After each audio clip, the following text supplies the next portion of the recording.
بھلائیوں سے محبت، برائیوں سے نجات، یہی ہے روح دو عالم، یہی ہے راز حیات۔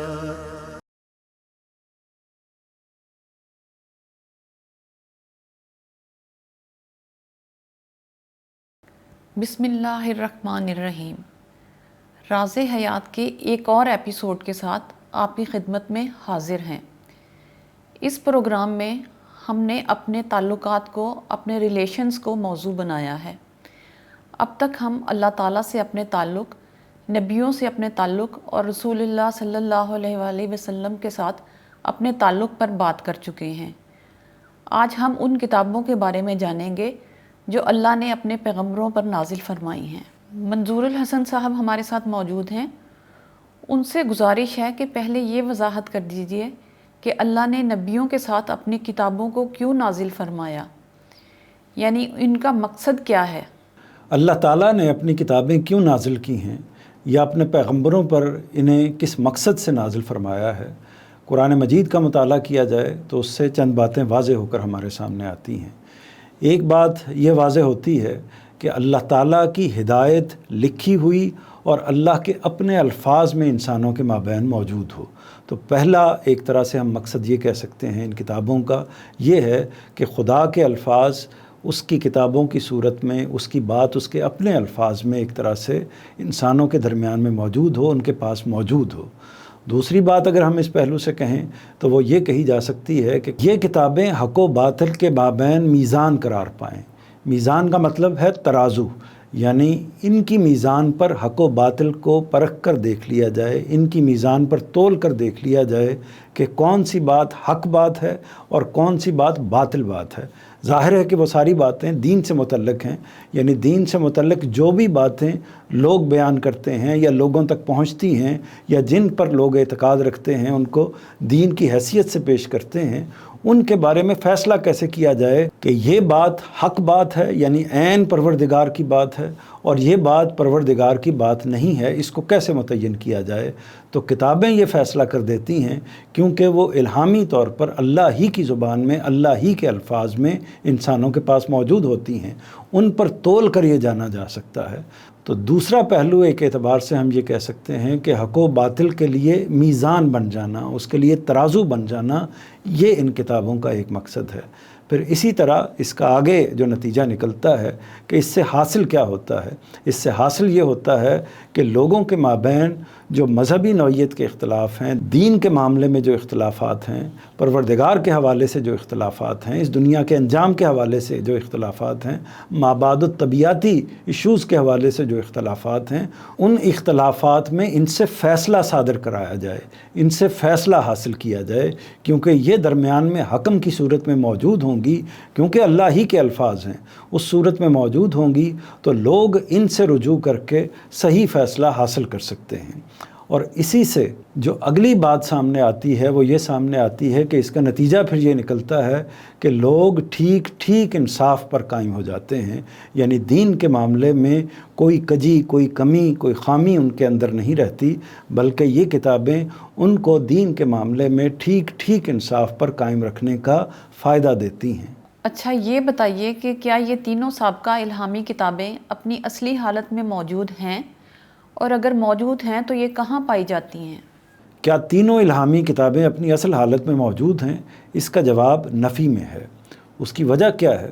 اس کی وجہ یہ ہے کہ اللہ تعالیٰ نے ان کی حفاظت کا اہتمام نہیں فرمایا۔ اللہ تعالیٰ نے اگر ان کی حفاظت کا اہتمام کیا ہوتا تو یہ اسی طرح محفوظ ہوتی جس طرح اس وقت قرآن مجید محفوظ ہے۔ پہلی بات یہ ملحوظ رکھیے کہ یہ اپنی اصل حالت میں، یعنی اس حالت میں یا ان الفاظ میں جن میں اللہ تعالیٰ نے ان کو نازل فرمایا تھا، جس ترتیب سے اللہ تعالیٰ نے ان کو نازل فرمایا تھا، عین بعین اس ترتیب سے، عین بعین ان الفاظ کے ساتھ، عین بعین اس زبان کے اندر یہ کتابیں دستیاب نہیں ہیں۔ وجہ کیا ہے؟ وجہ یہ ہے کہ اللہ تعالیٰ نے ان کی حفاظت کا اس طرح اہتمام نہیں فرمایا جس طرح کہ قرآن مجید کی حفاظت کا اہتمام کیا ہے۔ دوسرا واقعہ یہ ہوا ہے کہ ان کی زبانیں متروک ہو چکی ہیں، یعنی دنیا سے ناپید ہو چکی ہیں، ختم ہو چکی ہیں۔ عبرانی زبان جس میں تورات نازل ہوئی ہے، زبور نازل ہوئی ہے، وہ اس وقت دنیا میں موجود نہیں ہے، کہیں بولی نہیں جاتی۔ اسی طرح آرامی زبان جو انجیل کی زبان تھی وہ بھی دنیا سے متروک ہو چکی ہے، ختم ہو چکی ہے، کہیں بولی نہیں جاتی۔ تو یہ دونوں زبانیں جن میں یہ 3 کتابیں نازل ہوئی ہیں دنیا میں موجود نہیں ہیں۔ اب پھر یہ سوال پیدا ہوتا ہے کہ یہ کتابیں کن صورتوں میں موجود ہیں؟ تو یہ کتابیں تراجم کی صورت میں موجود ہیں اور روایت بالمعنی کی صورت میں موجود ہیں۔ روایت بالمعنی کا مطلب یہ ہوتا ہے کہ انسان کسی کلام کو سنتے ہیں، اس کو یاد کرنے کی کوشش کرتے ہیں اور اس کو بیشتر طور پر اپنے الفاظ میں بیان کرتے ہیں۔ یعنی بعض اوقات ان کا کچھ حصہ ایسا ہوتا ہے کہ جو لفظاً یاد رہ جاتا ہے، اور کچھ حصہ ایسا ہوتا ہے کہ جو اس طریقے سے یاد نہیں ہوتا بلکہ مفہوماً منتقل ہو جاتا ہے۔ ہاں، جو حدیث کی روایت ہے، یعنی نبی کریم صلی اللہ علیہ وسلم کی روایتیں، احادیث جو آگے نقل ہوئی ہیں، وہ اسی طریقے سے نقل ہوئی ہیں۔ یعنی بعض موقعوں پر لوگوں نے حضور صلی اللہ علیہ وسلم کے الفاظ کو بین ہی یاد کرنے کی کوشش کی ہے اور اس میں کامیاب بھی ہو گئے ہیں، اور بعض جگہوں پر انہوں نے جہاں کوئی لمبی بات تھی، جہاں کسی واقعے کا بیان ہے، وہاں ان کو اپنے الفاظ میں بیان کرنے کی کوشش کی ہے۔ ظاہر ہے کہ اس میں ایگزیکٹلی وہ چیز نہیں ہو سکتی کہ جو نبی کریم صلی اللہ علیہ وسلم کے اصل الفاظ میں موجود تھی۔ تو یہی معاملہ ان کتابوں کا ہے کہ یہ ایک پہلو سے اس روایت کے طریقے پر ہیں کہ لوگوں کے توسط سے روایت بالمعنی کے طریقے پر کہہ سکتے ہیں کہ یہ پہنچی ہیں، اور دوسرا پہلو ان کا یہ ہے کہ ان میں اصل متن نہیں پایا جاتا، اصل الفاظ نہیں پائے جاتے، بلکہ ان کا ترجمہ ہے۔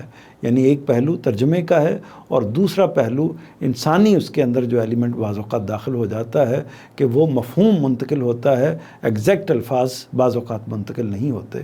تو اس لیے اس میں لوگ تحقیق بھی کرتے ہیں اور اس کو جاننے کی کوشش بھی کرتے ہیں کہ کون سا جز جو ہے وہ عین بعین وہی ہے، پھر اس کو ڈیفرنٹ ورژن سے ملا کر دیکھنے کی بھی کوشش کی جاتی ہے۔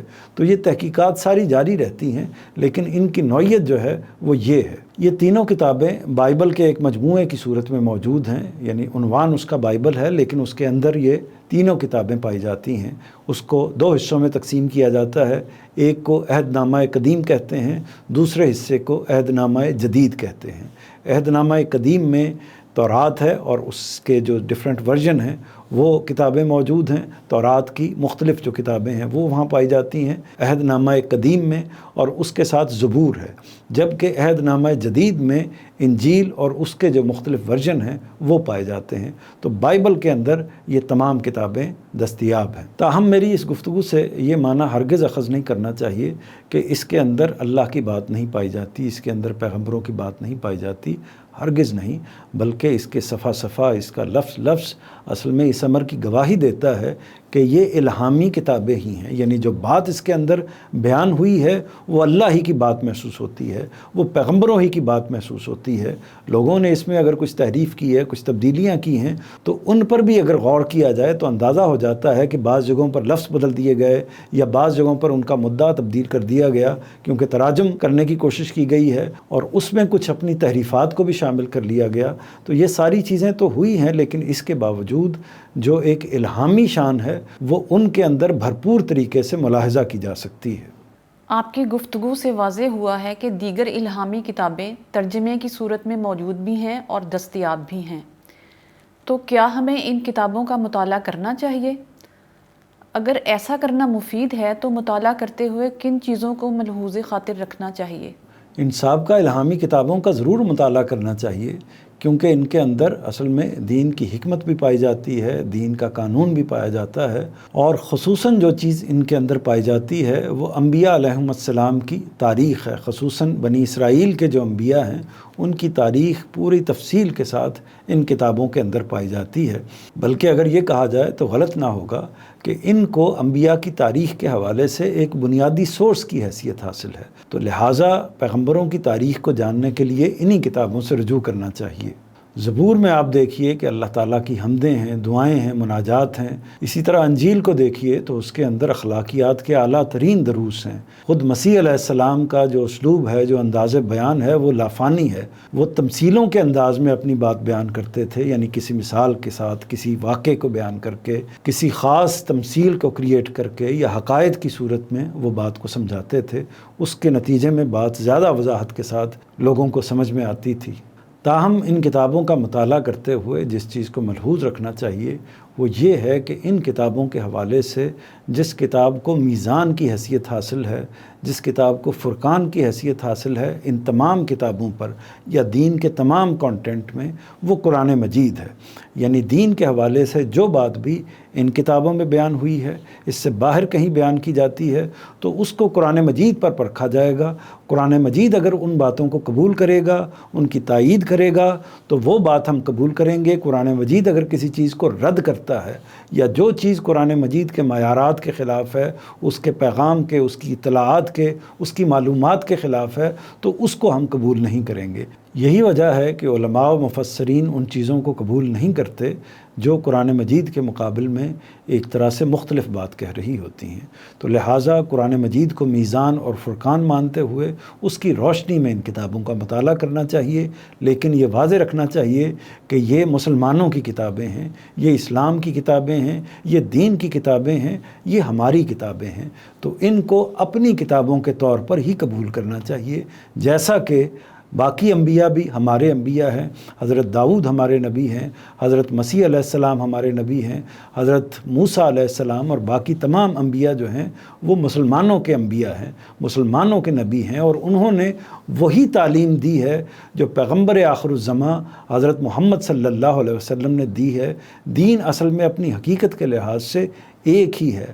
حضرت آدم علیہ السلام سے لے کر حضرت محمد صلی اللہ علیہ وسلم تک جتنے انبیاء کرام بھی آئے ہیں انہوں نے ایک ہی دین پیش کیا ہے، کیونکہ پروردگار نے ان کو جو دین دیا وہ ایک ہی تھا، ایک ہی بات ہے جو پیغمبر لے کے انسانوں تک پہنچے ہیں۔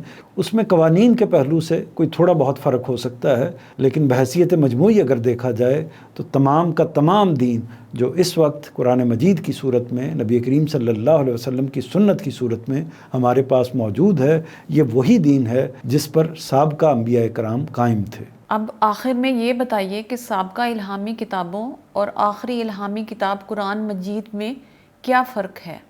تورات، زبور، انجیل اور قرآن مجید کے نام سے جو کتابیں ہمارے پاس موجود ہیں، جو اللہ تعالیٰ نے اپنے پیغمبروں پر نازل فرمائی ہیں اور ان کے توسط سے پوری انسانیت کے پاس پہنچی ہیں، تو ان کتابوں کا تعارف کیا ہے؟ مختصر طور پر اس تعارف کو جاننے سے پہلے ایک بات کو جاننا ضروری ہے، اور وہ بات یہ ہے کہ دین اصل میں دو چیزوں کا مجموعہ ہے، ایک شریعت اور دوسرے حکمت۔ شریعت یعنی قانون، یعنی دین کے وہ اجزاء یا دین کا وہ حصہ جس میں قوانین کی نوعیت کی چیزیں ہوتی ہیں۔ مثال کے طور پر انسانوں نے عبادت کیسے کرنی ہے، اسی طرح مثال کے طور پر انہوں نے زندگی کیسے گزارنی ہے، ان کے آپس میں انسانوں کے ساتھ جو معاملات ہیں ان میں اگر کوئی اونچ نیچ ہوتی ہے تو اس کی کیا نوعیت ہے، ان کی سیاست کے، ان کی معاشرت کے، ان کی معیشت کے کیا معاملات ہیں۔ تو ایک پہلو قانون کا ہے اور دوسرا پہلو حکمت کا ہے۔ حکمت کا مطلب یہ ہے کہ وہ مابعد الطبیعاتی اساسات، وہ بنیادیں جو اصل میں اخلاقی پہلو سے یا اللہ تعالیٰ کے ساتھ تعلق کے پہلو سے دین کے اندر پائی جاتی ہیں، تو اس میں ایمانیات کی نوعیت کی تمام چیزیں، مثال کے طور پر اللہ پر ایمان، فرشتوں پر ایمان، نبیوں پر ایمان، کتابوں پر ایمان، ایمانیات کی نوعیت کی چیزیں ہوتی ہیں حکمت کے مضامین کے اندر، اور اسی طرح اخلاقیات کی نوعیت کی چیزیں ہوتی ہیں۔ انسان کو اپنے اخلاقیات کو، اپنے اخلاقی پہلوؤں کو کن چیزوں پر استوار کرنا چاہیے۔ تو گویا ہم یہ کہہ سکتے ہیں کہ دین دو اجزاء کا مجموعہ ہے، ایک قانون یا شریعت اور دوسرے حکمت۔ تمام کتابیں اصل میں جب دین کو بیان کرتی ہیں تو ان میں کسی نہ کسی پہلو سے یہ دونوں چیزیں موجود ہوتی ہیں۔ اس بات کو بطور تمہید ملحوظ رکھیے گا۔ اب میں آگے کتابوں کے تعارف کے حوالے سے تھوڑی سی بات کر دیتا ہوں۔ تو پہلی نمایاں کتاب تورات ہے۔ یہ کتاب حضرت موسیٰ علیہ السلام پر نازل ہوئی جو بنی اسرائیل کے پیغمبر تھے۔ یہ عبرانی زبان میں ہے اور 5 صحیفوں پر مشتمل ہے۔ یہ 5 صحیفے پیدائش، خروج، احبار، گنتی اور تثنیہ ہے۔ اس میں سے تثنیہ جو ہے، جس کو کتاب استثناء بھی کہتے ہیں، وہ اصل میں کہا جا سکتا ہے کہ جو پہلی 4 کتابیں ہیں ان کی ایک توقیفی ترتیب ہے، یعنی اسی طرح جیسے قرآن مجید پہلے ایک نزولی ترتیب کے اعتبار سے نازل ہوا اور اس کے بعد اس کو باقاعدہ ایک کتاب کی صورت میں مرتب کر دیا گیا، تو استثناء اصل میں باقی 4 کتابوں کا یہی ورژن ہے جو نزولی کے بجائے اپنی توقیفی یا مرتب شدہ صورت میں ہمارے سامنے موجود ہے۔ تو یہ تورات ہے اور اس میں زیادہ تر قانون بیان ہوا ہے، یعنی شریعت کے جو پہلو ہیں وہ اس میں زیادہ تر بیان ہوئے ہیں، اگرچہ حکمت کے بھی مباحث ہیں لیکن زیادہ تر مباحث جو ہیں وہ قانون ہی کے متعلق ہیں۔ دوسری کتاب زبور ہے، یہ حضرت داؤد علیہ السلام پر نازل ہوئی تھی، یہ بھی بنی اسرائیل ہی کے پیغمبر ہیں۔ یہ کتاب اصل میں نغمات الہی کا مجموعہ ہے، اس میں اصل میں حمدیں ہیں، مناجات ہیں، اللہ تعالیٰ کی تعریف ہے، اور گویا کہ یہ کہا جا سکتا ہے کہ یہ اصل میں نظموں کا مجموعہ ہے، یا ایک اعتبار سے نثر نہیں بلکہ جو شعری تاثر ہوتا ہے، شاعری کی نوعیت کی جو چیز ہوتی ہے، یہ اس نوعیت کی چیز ہے۔ اسی لیے اس کو مزامیر داؤد یا داؤد کے گیت کہا جاتا ہے، بلکہ آپ نے دیکھا ہوگا کہ اگر آپ زبور کو کھولیں تو اس کی ہر حمد کے اوپر جو حضرت داؤد سے منسوب ہے اس کے اوپر یہ جملہ لکھا ہوتا ہے کہ میر مغنی داؤد کا مزمور جو اس نے بربط پر گایا، یعنی میر مغنی داؤد کا گیت جو اس نے بربط پر گایا۔ یہ کتاب بھی تورات ہی کی طرح عبرانی زبان میں نازل ہوئی ہے، اور تورات میں جیسا کہ میں نے عرض کیا کہ تورات میں قانون کا غلبہ ہے، زیادہ تر اس میں قانون بیان ہوا ہے۔ زبور میں اصل میں حکمت بیان ہوئی ہے، یعنی وہ پہلو جس میں خدا کے ساتھ تعلق، اخلاقیات کے معاملات اور آخرت کے معاملات اور اس نوعیت کی جو چیزیں ہیں ان کو نمایاں کیا گیا ہے۔ تیسری کتاب انجیل ہے، یہ حضرت عیسیٰ علیہ السلام پر نازل ہوئی، اور اس کے معنی، انجیل کے معنی بشارت کے ہیں، خوشخبری کے ہیں۔ بشارت اور خوشخبری کا جو پہلو ہے وہ یہ ہے کہ اس کے اندر نبی کریم صلی اللہ علیہ وسلم یعنی نبی آخر الزمان کی پیشین گوئی کی گئی ہے، ان کے بارے میں خوشخبری یا بشارت دی گئی ہے کہ حضرت مسیح کے بعد وہ آخری پیغمبر آئے گا۔ تو یہ اس کے اندر ذکر موجود ہے انجیل کے اندر۔ اس ذکر کو اگرچہ تحریف کرنے والوں نے خراب کرنے کی کوشش کی ہے لیکن مدعا بہرحال اس کے اندر موجود ہے۔